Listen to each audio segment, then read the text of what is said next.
جب حرام لقمہ بدن میں آ جائے تو انسان ہاتھی کو پہچاننے سے انکار کر دیتا ہے۔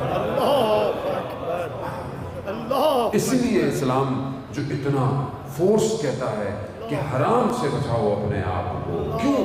کیونکہ ایک لقمہ انسان کو تباہی کے دہانے میں لے کے جا سکتا ہے۔ خود مجھے توجہ کرنی چاہیے، اگر خدا نہ خواستہ مجھ سے کوئی غلط کام ہوتا ہے، کوئی غلط کام مجھ سے خدا نہ خواستہ نماز چھوٹتی ہے، خدا نہ خواستہ میری زبان غلط گفتگو کرتی ہے، مجھے اپنی خوراک پہ توجہ دینی چاہیے کہ کہیں میں کوئی ناحق چیز تو نہیں کھا رہا، کوئی حرام چیز تو نہیں کھا رہا۔ عزیزان محترم، اتنا خیال کرتے ہیں علماء کہ چائے بھی ہر جگہ سے نہیں پیتے تھے، کیوں؟ کیونکہ ان کا وجود اتنا عبودیت اور بندگی میں سرشار ہے کہ وہ دنیا کی لذتوں کو اپنے بدن میں ڈال کر آسمان کے رازوں کو چھپانا نہیں چاہتے، نہیں چاہتے۔ ہمارے ایک مرشد تھے، وہ یہی کہتے تھے جب تک تمہارے شکم میں دنیا کی لذتیں ہیں تم پر آسمان کے راز کبھی بھی نہیں کھلنے والے۔ کیسے کھلیں گے؟ کیسے دیکھیں؟ شخص آیا امام باقر علیہ السلام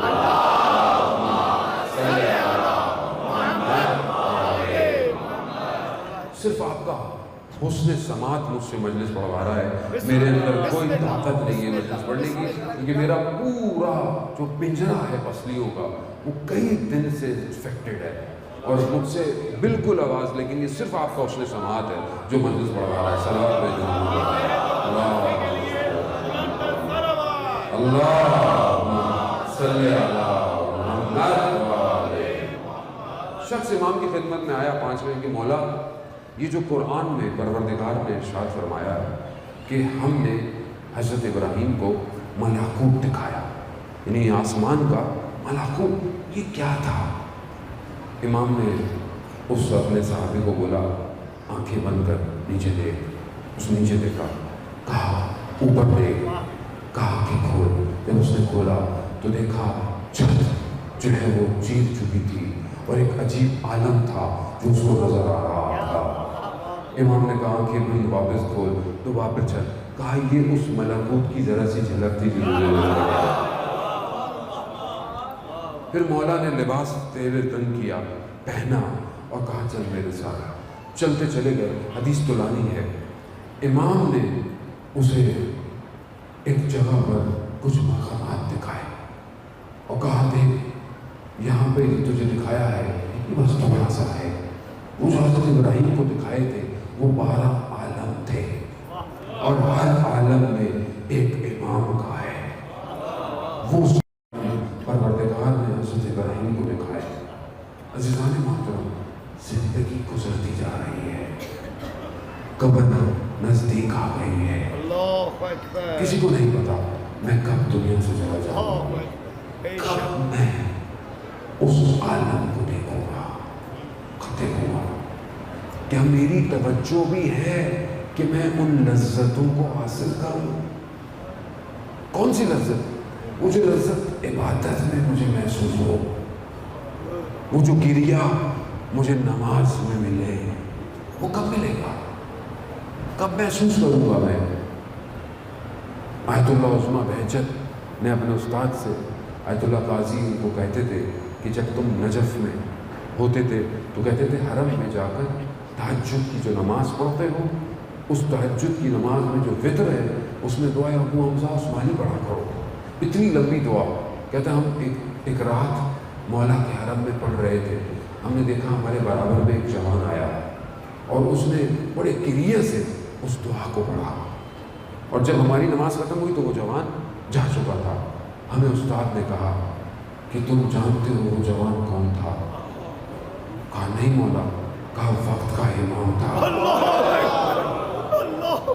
وقت کا امام تھا۔ آیت اللہ بہجت فرماتے ہیں استاد ہم کب امام کو دیکھیں گے؟ کہا اس ظرفیت کو، اس کیفیت کو، اس حالت کو پیدا کرنا پڑے گا، تب تم امام کو دیکھو گے۔